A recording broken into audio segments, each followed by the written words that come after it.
ಬೆಳಗ್ಗೆ ಸುಮಾರು ಜನ ಮಹಿಳೆಯರು ಇಲ್ಲಿಂದ ನನಗೆ ಫೋನ್ ಮಾಡಿ KSRTC ಬಸ್ ಸ್ಟ್ಯಾಂಡ್ ಆಗಿರ್ತಕ್ಕಂಥ ಅವ್ಯವಸ್ಥೆ ಬಗ್ಗೆ ಯಾರೂ ಕೂಡ ಚಕಾರ ಎತ್ತಾ ಇಲ್ಲ, ತಾವಾದರೂ ಕೂಡ ಬಂದು ಏನಾದ್ರು ಮಾಡ್ತೀರಾ ಅಂತಕ್ಕಂಥ ಮಾಹಿತಿ ನಾನು ಕೇಳಿದ್ರು. ನಾನು ಮೋಹನ್ ಕುಮಾರ್ ಇಬ್ಬರು ಕೂಡ ಮಾತಾಡ್ದು. ಅಲ್ಲಿ ಏನಾಗುತ್ತೆ ಅಂತ ಎಲೆಕ್ಷನ್ ಇರೋದ್ರಿಂದ ನಾವು ಯಾವುದೇ ಕಾರಣಕ್ಕೂ ಕೂಡ ಈ ಕಡೆ ಗಮನ ಹರಿಸಿರಲಿಲ್ಲ. ಚುನಾವಣೆ ಆಗಲೇ ಸುಮಾರು 1.5 ತಿಂಗಳಾಯಿತು. KSRTC MD ಏನೋ ಹೇಳ್ತಾವ್ರೆ ಚುನಾವಣೆ ಕೋಡ್ ಆಫ್ ಕಂಡಕ್ಟ್ ಇತ್ತು, ಅದಕ್ಕೋಸ್ಕರ ಆ ಕಡೆ ಬರೋಕ್ಕಾಗಿಲ್ಲ ಅಂತೇಳಿ. ನೀವು ನೋಡ್ತಾ ಇದ್ದೀರಾ ಸುಮಾರು 6 ತಿಂಗಳಿಂದ ಈ ಕೆಲಸ KSRTC ಆಗಿರ್ತಕ್ಕಂಥ ಕೆಲಸ ಸ್ಥಗಿತಗೊಂಡೈತೆ. ಯಾಕೆ ನಿಲ್ಸೋರು ಕೆಲಸ ಯಾಕೆ ನಿಲ್ಸೋರು ಅಂತಕ್ಕಂಥದ್ದು ನನಗೆ ಗೊತ್ತಿಲ್ಲ.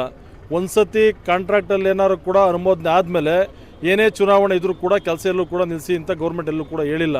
ಹೊಸ ಟೆಂಡರ್ಗಳು ಕರಿಬಾರ್ದು, ಕೆಲಸ ಮಾಡಬಾರ್ದು ಅಂತ ಆದೇಶ ಐತೆ, ಬಿಟ್ಟರೆ ಆಗಿರ್ತಕ್ಕಂಥ ಕೆಲಸನ ಅದಕ್ಕೆ ನಿಲ್ಲಿಸಿ ಅಂತ ಎಲ್ಲೂ ಕೂಡ ಹೇಳಿಲ್ಲ. ಬಟ್ ನಮ್ಮ ತಾಲೂಕಲ್ಲಿ ಸೋಮಪುರದಲ್ಲಿ ಹೆಚ್ಚಿನ ಜನಸಂಖ್ಯೆ ಇರತಕ್ಕಂಥ ಒಂದು ಪ್ರದೇಶದಲ್ಲಿ ಸುಮಾರು 1 ವರ್ಷದಿಂದನೂ ಕೂಡ KSRTC ಬಸ್ಸು ಕೆಲಸ ಇಲ್ಲಿ ಕಾಮಗಾರಿ ಯಾಕೆ ನಿಲ್ಸವ್ರೆ, ಯಾರು ನಿಲ್ಸವ್ರೆ ಅಂತಕ್ಕಂಥ ಸರಿಯಾದ ಮಾಹಿತಿ ನಮಗೂ ಕೂಡ ಇಲ್ಲ.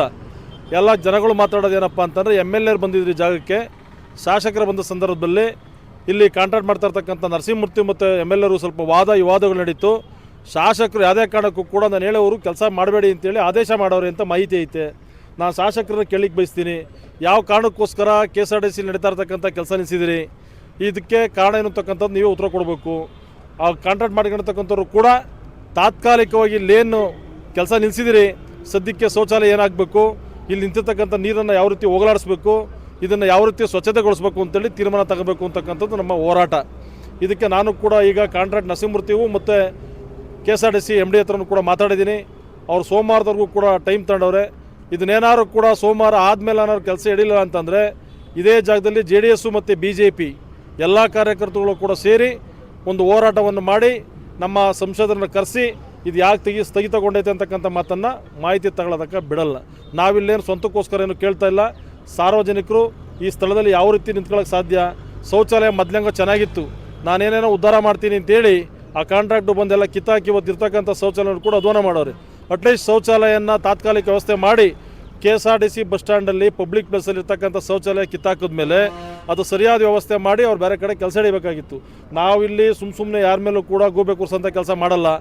ಯಾಕೆ MLA ಕೆಲಸ ನಿಲ್ಲಿಸೋರು ಅಂತೇಳಿ MLA ಉತ್ತರ ಕೊಡಬೇಕು ಅಂತೇಳಿ ನಾನು ಆಗ್ರಹಪಡಿಸ್ತೀನಿ. ನಾನು ಇಲ್ಲಿ ಏನು ನಡೀತದೆ, ನಡೀತದೆ, ಸರ್ಕಾರ ಆಗ ಮಾಡ್ತೀವಿ ಅಂತ ಕೇಳೋದಾದ್ರೆ ಅವ್ರಿಗೆ ಗೊತ್ತು ಯಾಕಿಲ್ಲಿ ಅನುದಾನ ಬಿಡುಗಡೆ ಆಗ್ತಾಯಿಲ್ಲ ಅಂತೇಳಿ. ಸರ್ಕಾರ ಬಿಟ್ಟಿ ಭಾಗ್ಯಗಳನ್ನ ಘೋಷಣೆ ಮಾಡಿ ಇಂಥ ಅನುದಾನಗಳನ್ನ ಮಾಡಲಿಕ್ಕೋಸ್ಕರ ದುಡ್ಡಿಲ್ಲ ಅಂತಕ್ಕಂಥದ್ದು ಎಲ್ಲರೂ ಗೊತ್ತಿರ್ತಕ್ಕಂಥ ವಿಚಾರ. ಬಟ್ ಟೆಂಡರ್ ಆಗಿರೋದ್ರಿಂದ ಯಾರು ಏನು ಮಾಡ್ತಾರೋ ಗೊತ್ತಿಲ್ಲ. MLA ಸ್ವಂತ ಖರ್ಚಿಂದಾರು ಸರಿನೇ ಈ ಕೆಲಸ ಅತಿ ಶೀಘ್ರವಾಗಿ ಆಗಬೇಕು. ಕೆಲಸ ನಡೆಯೋದೇನೋ ಲೇಟ್ ಆಯ್ತದ ಅಂತ ಅನ್ನೋದಾದರೆ ತಾತ್ಕಾಲಿಕ ವ್ಯವಸ್ಥೆ ಮಾಡಬೇಕು. ಇಲ್ಲಿ ನೀರು ನಿಲ್ಲೋದೆಲ್ಲ ನಿಲ್ಲಿಸಬೇಕು. ನಾವೆಲ್ಲನೂ ಕೂಡ ಅವರೆಲ್ಲರೂ ತಾವು ಮಾತಾಡಿದ್ದೀವಿ. ಅವರೇನಾದ್ರು ಕೂಡ ಸಮಂಜಸವಾಗಿ ಕೆಲಸ ಕಾರ್ಯಕ್ರಮ ನಡೀಲಿಲ್ಲ, KSRTC ಕೆಲಸ ಹಿಡಿಲ್ಲ ಅಂತಂದರೆ ನಾವು ಕೇವಲ ಇವತ್ತಿಲ್ಲಿ ಏನಾಗೈತೆ ಅಂತ ಮಾಹಿತಿ ತಗೊಳ್ಳೋಕ್ಕೋಸ್ಕರ ನಾನು ಮೋಹನ್ ಕುಮಾರ್ ಇಬ್ಬರು ಬಂದಿದ್ದೀವಿ. ಮುಂದಿನ ದಿನಗಳಲ್ಲಿ ನಮ್ಮ ತಾಲೂಕಲ್ಲಿ ಮತ್ತು ನಮ್ಮ ಹೋಬಳಿ ಎಲ್ಲ ಕಾರ್ಯಕರ್ತರು ಲೀಡರ್ಗಳನ್ನ ಕರೆದು ಇದೇ ಜಾಗಕ್ಕೆ ಸಂಬಂಧಪಟ್ಟ ಅಧಿಕಾರಿಗಳು ಬರೋವರೆಗೂ ಕೂಡ ನಾವು ಇಲ್ಲಿಂದ ಹೋಗೋಂಥ ಮಾತೇ ಇಲ್ಲ. ಆದ ಕಾರಣ ಈಗೇನೋ ನೀವು ಅನ್ಕೊಂಡಿರ್ಬೋದು, ಬಹುಶಃ ಎಲ್ಲೋ ಮಾಧ್ಯಮದಲ್ಲಿ ಬರ್ತಾರೆ, ಅಲ್ಲಿ ಬಂದವರೆ ಹೋಗೋರೆ ಶೋ ಕೊಟ್ಟವ್ರೆ ಅಂತಕ್ಕಂಥದ್ದಾದರೆ ವಾಪಸ್ ತಗೋಬೇಕು. ಯಾರು ಕಾಂಟ್ರಾಕ್ಟ್ ಇದ್ದೀರಿ, ಯಾರು ಶಾಸಕರಿದ್ದೀರಿ, ಯಾರು MD ಇದ್ದೀರಿ, ನಿಮ್ಗೆಲ್ಲರೂ ಕೂಡ ಇದು ಎಚ್ಚರಿಕೆ ಗಂಟೆ. ನೀವು ಅತಿ ಶೀಘ್ರ ನಾವೇನು ನಿಮ್ಮನ್ನು ಸ್ವಂತ ದುಡ್ತಾಂಬಂದು ಹಾಕಿ ಅಂತ ಹೇಳ್ತಾ ಇಲ್ಲ. ಟೆಂಡರ್ ಆಗಿರ್ತಕ್ಕಂಥ ಕೆಲಸನ ಇಮ್ಮಿಡಿಯೇಟ್ಲಿ ಸ್ಟಾರ್ಟ್ ಮಾಡಬೇಕು. ಇಲ್ಲಾಗಿರ್ತಕ್ಕಂಥ ವ್ಯವಸ್ಥೆನ ಸರಿಪಡಿಸ್ಬೇಕು ಅಂತಕ್ಕಂಥ ನನ್ನ ಹೋರಾಟ. ಇದಕ್ಕೇನಾದ್ರು ಕೂಡ ಸ್ಪಂದಿಸ್ತಿಲ್ಲ ಅಂತಂದರೆ ತತುತ್ರವಾಗಿ ಉತ್ತರ ಕೊಡಿಸೋಂಥ ಕೆಲಸ ನಾನು ಮಾಡೇ ಮಾಡ್ತೀನಿ ಅಂತಕ್ಕಂಥ ಮಾತನ್ನು ಹೇಳಿಕ್ಕೆ ಬಯಸ್ತೀನಿ. ಸೋಮವಾರ ಏನಾದ್ರು ಕೂಡ ಈ ಕೆಲಸನ ಕಾಮಗಾರಿ ಕೆಲಸಕ್ಕೆ ಕೈಯನ್ನು ಹಾಕಲಿಲ್ಲ ಅಂತಂದರೆ ಮಂಗಳವಾರ ಬುಧವಾರ ನೋಡ್ತೀವಿ.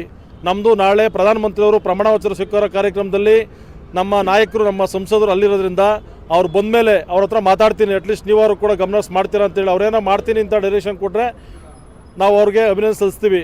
ಅಕಸ್ಮಾತ್ ಏನಾದ್ರು ಕೂಡ ಇಲ್ಲ ನೀವು ಅಲ್ಲಿ ಏನು ಮಾಡ್ತೀರಾ ಮಾಡಿ ಕಾಂಟ್ರಾಕ್ಟ್ನ ಕರ್ಸೋಂಥ ಪ್ರಯತ್ನ ಮಾಡಿ ಅಂದರೆ ನಾವು ಡೈರೆಕ್ಟಾಗಿ ಇಲ್ಲಿ ಬಂದು KSRTC ಬಸ್ನ ತಡಾಕ್ತೀವಿ, ಇಲ್ಲಿ ಹೋರಾಟ ಮಾಡ್ತೀವಿ, ಇಲ್ಲೇ ಮಲಗ್ತೀನಿ. ನಾನು ಯಾವುದೇ ಕಾರಣಕ್ಕೂ ಕೂಡ ಇದೇ KSRTC ಬಸ್ ಸ್ಟ್ಯಾಂಡಲ್ಲಿ 2 ದಿನ ಆಗಲಿ 3 ದಿನ ಆಗಲಿ ನಾನು ಮೋಹನ್ ಕುಮಾರ್ ಇಬ್ಬರು ಕೂಡ ಇಲ್ಲೇ ಮನಿಕಂತೀವಿ. ಹೋಗೋಂಥ ಮಾತೇ ಇಲ್ಲ. ಅವ್ರೇನು ಹಂಗೂ ಮಾಡಲಿಲ್ಲ ಅಂತಂದರೆ ಅವ್ರಿಗೊಂದು ಘೋಷಣೆ ಮಾಡಿಬಿಡಲಿ, ಕಾಂಟ್ರಾಕ್ಟ್ರು ಮತ್ತು ನಮ್ಮ ಕ್ಷೇತ್ರದ ಶಾಸಕರು ಘೋಷಣೆ ಮಾಡಲಿ. ಇಲ್ಲ ಸ್ವಲ್ಪ ದಿವಸ ಆಗುತ್ತೆ, ಲೇಟ್ ಆಗುತ್ತೆ, ನಮ್ಮಲ್ಲಿ ಅನುದಾನ ಇಲ್ಲದಾದರೆ ನಾನು ಮೋಹನ್ ಕುಮಾರ್ ಇಬ್ಬರು ಸ್ವಂತ ಖರ್ಚಿನಿಂದ ಸದ್ಯಕ್ಕೆ ತಾತ್ಕಾಲಿಕವಾಗಿ ಶೌಚಾಲಯ ನಿರ್ಮಾಣ ಮಾಡ್ತೀವಿ. ಇದೇನು ಚರಂಡಿ ನಿಂತೈತಲ್ಲ ನೀರು, ಅದು ನಮ್ಮ JCB ತಂದೆಲ್ಲ ಸ್ವಚ್ಛ ಮಾಡಿಸ್ಬಿಟ್ಟು ಸುತ್ತೆಲ್ಲ ಕ್ಲೀನ್ ಮಾಡಿ ನಮ್ಮದೇ ಜಲ್ಲಿ ಕ್ರಷರ್ ಐತೆ, ಸುತ್ತ ತಮ್ಮ GSP ಹೊಡ್ಬಿಟ್ಟು ಸದ್ಯಕ್ಕೆ ವಾಸನೆ ಬರೋ ತಡೆಯಂಥ ಕೆಲಸ ಖಂಡಿತ ಮಾಡ್ತೀವಿ. ಶಾಸಕರು ಒಳ್ಳೆಯ ಕೆಲಸಕ್ಕೆ ನಮ್ದು ಯಾವತ್ತೂ ಕೂಡ ತೊಂದರೆ ಇಲ್ಲ. ನಾನು ಸುಮ್ಮನೆ ಶಾಸಕರ ವಿರುದ್ಧ ಮಾತಾಡ್ಲಿಕ್ಕೆ ಹೋಗಲ್ಲ. ಅವ್ರ ಕೆಲಸ ಈಗ ಕೆಲಸ ನಿಲ್ಸೋಕ್ಕೆ ಕಾರಣ ಬೇಕು ನನಗೆ. ನೀವು ಹೈಟೆಕ್ ಬಸ್ ಸ್ಟ್ಯಾಂಡ್ ಮಾಡಿ, ನಂದೇನು ಅಭ್ಯಂತರ ಇಲ್ಲ. ನಾವು JDS ಮತ್ತು BJP ಎಲ್ಲರೂ ಕೂಡ ಅಭಿನಂದಿಸ್ತೀವಿ ನಿಮಗೆ. ಹೈಟೆಕ್ ಬಸ್ ಸ್ಟ್ಯಾಂಡು ಸೋಂಪುರದಲ್ಲಾದರೆ ನಿಮಗೇನ ಜಾಸ್ತಿ ಸಂತೋಷ ಪಡ್ತಕ್ಕಂಥವ್ರು ನಾವು. ನೀವು ಆ ಕಾಮಗಾರಿಗೇನ ನೀವು ಕೈ ಜೋಡಿಸೋದಾದರೆ ಸಂಪೂರ್ಣವಾಗಿ ನಾವು ಕೂಡ ಲೋಕಸಭಾ ಸದಸ್ಯರ ಕಡೆಯಿಂದ ಏನೇನಾಗಬೇಕು ಎಲ್ಲ ಕೂಡ ಮಾಡಿಕೊಡ್ತೀವಿ. ಸದ್ಯಕ್ಕೆ ಚೆನ್ನಾಗಿದ್ದನ್ನ ಕಿತ್ತಾಕ್ಬಿಟ್ಟು ಜನಗಳು ತೊಂದರೆ ಕೊಡ್ತಾ ಇದ್ರಲ್ಲ, ಯಾವ ಪುರುಷಾರ್ಥಕ್ಕೋಸ್ಕರ ಅಂತ ಪ್ರಶ್ನೆ ಮಾಡ್ತಾ ಇದ್ದೀನಿ ನಾನು. ಹೆಂಗೋ ಅಲ್ಪ ಸ್ವಲ್ಪ ಸುಮಾರಾಗಿತ್ತು. ನಾವು ಸುಮಾರು 40-50 ವರ್ಷದಿಂದ ಕೂಡ ಹೆಂಗೋ ಇಲ್ಲಿ ಯಾರು ಇದು ಡಾಕ್ಟರ್ ಶ್ರೀನಿವಾಸ ಮೂರ್ತಿಯವರು ML ಆಗಿದ್ದು ಬಂದಿರತಕ್ಕಂಥ ಅನುದಾನ ಇದು. ಈ ಶಾಸಕರ ಆಗ್ಮೇಲೆ ಬಂದಿರತಕ್ಕಂಥದ್ದಲ್ಲ. ಬಟ್ ಏನು ಅನುದಾನ ಆಗೈತೆ ಏನು ಅಂತಕ್ಕಂಥ ಕೇಳಲಿಕ್ಕೆ ಹೋಗಲ್ಲ. ಬಟ್ ಕಾಮಗಾರಿನ ಯಾಕೆ ನಿಲ್ಲಿಸಿದ್ರಿ? ಕಾಮಗಾರಿ ನಿಲ್ಲಿಸಿದ ಮೇಲೆ ಇಲ್ಲಿ ಏನು ವ್ಯವಸ್ಥೆ ಮಾಡಿದಿರಿ? ಶೌಚಾಲಯಕ್ಕೆ ಏನು ವ್ಯವಸ್ಥೆ ಮಾಡಿದಿರಿ? ಜನಗಳಿಗೆ ಕುಡಿಯೋ ನೀರಿನ ವ್ಯವಸ್ಥೆ ಏನು ಮಾಡಿದಿರಿ? ಈ ಥರ ರೊಚ್ಚಲ್ಲಿ ಜನಗಳು ಬೆಳಗ್ಗೆ ಎದ್ದು ಸುಮಾರು ನಮ್ಮಲ್ಲಿ ತುಮಕೂರಿಗೆ ಒಂದು 10,000 to 15,000 ಜನ ವಿದ್ಯಾರ್ಥಿಗಳು ಹೋಗ್ತಾರೆ. ಆ ವಿದ್ಯಾರ್ಥಿಗಳ ಭವಿಷ್ಯ ಏನು? ಹೆಣ್ಮಕ್ಳುಗಳು ಎಲ್ಲೋಗ್ಬೇಕು ಶೌಚಾಲಯಕ್ಕೆ ಹೋದರೆ? ಇಂಥ ಒಂದು ವ್ಯವಸ್ಥೆಯಲ್ಲಿ ನೀವು ಅಟ್ಲೀಸ್ಟ್ ಕಾಮಗಾರಿ ನಿಲ್ಲಿಸಿ ಅಂತ ಹೇಳಿದ್ರಿ, ಸರಿ ಹೈಟೆಕ್ ಮಾಡ್ತೀವಿ ಅಂತ ಹೇಳಿದ್ರೆ ಅವೆಲ್ಲಂಗೂ ಒಪ್ಕೊಳ್ಳೋಣ. ಬಟ್ ತಾತ್ಕಾಲಿಕ ವ್ಯವಸ್ಥೆ ಏನು ಮಾಡಿದ್ರಿ ನೀವು? ತಾತ್ಕಾಲಿಕವಾಗಿ ಇಲ್ಲಿ ಜನಗಳಿಗೆ ಸಮಸ್ಯೆ ಆಗೋ ರೀತಿಯಲ್ಲಿ ಏನು ಸಪೋರ್ಟ್ ಕೊಟ್ರಿ ನೀವು? ಆ KSRTC MD ಬೇಜವಾಬ್ದಾರಿ ಉತ್ತರ ಕೊಡ್ತಾವನೆ. ನಾವಿನ್ನೂ ಇವತ್ತು ಬಂದಿದ್ದೀವಿ, ಏನು ನೋಡ್ತಾ ಇದ್ದೀವಿ? ನಾವು ಬೇರೆ ಕಾಟಾಚಾರಕ್ಕೋಸ್ಕರ ಮೀಡಿಯಾದಲ್ಲಿ ಬರಲಿ ಅಂತ ಬಂದು ಮಾತಾಡ್ತಾ ಇಲ್ಲ. ನಾನು ಹೇಳಿದ್ದೀನಿ, ಸೋಮವಾರದ ಮೇಲೆ ಏನಾದ್ರು ಕೂಡ ಕೆಲಸ ಹಿಡಿಲಿಲ್ಲ ಅಂತಂದರೆ ನ್ಯಾಷನಲ್ ಚಾನಲ್ ನೋಡಬೇಕು. ಸಂಬಂಧಪಟ್ಟ ಮಿನಿಸ್ಟ್ರು ಕೂಡ ಗಮನಗೋರು ಕೂಡ ನಾನು ಮೋಹನ್ ಕುಮಾರ್ ಮನೇಲಿ ಮಲಗಲ್ಲ. ಇದನ್ನು ಓಪನ್ ಆಗಿ ಹೇಳ್ತಾ ಇದ್ದೀನಿ. ನಂದು ಆಲ್ರೆಡಿ ಚಾಪೆ ದಿಂಬು ರೆಡಿ ಐತೆ, ತಮ್ಮಂದಿಲ್ಲ ಹಾಕೊಂಡು ಟೆಂಟಲ್ ಮರಿಕಂತೀನಿ. ನಾನು ಕೆಲಸ ಮಾಡಲಿ, ಅವ್ರಿಗೆ ಗಮನ ಸಲ್ಲಿಸ್ತೀವಿ. ಕೆಲಸ ಮಾಡಲಿಲ್ಲ ಅಂತಂದರೆ ಯಾರ ಕೈ ಕೆಲಸ ಮಾಡಿಸ್ಬೇಕು ಅಂತ ಗೊತ್ತು, ಕೆಲಸ ಮಾಡಿಸೋಂಥ ಪ್ರಯತ್ನ ಮಾಡೇ ಮಾಡ್ತೀವಿ.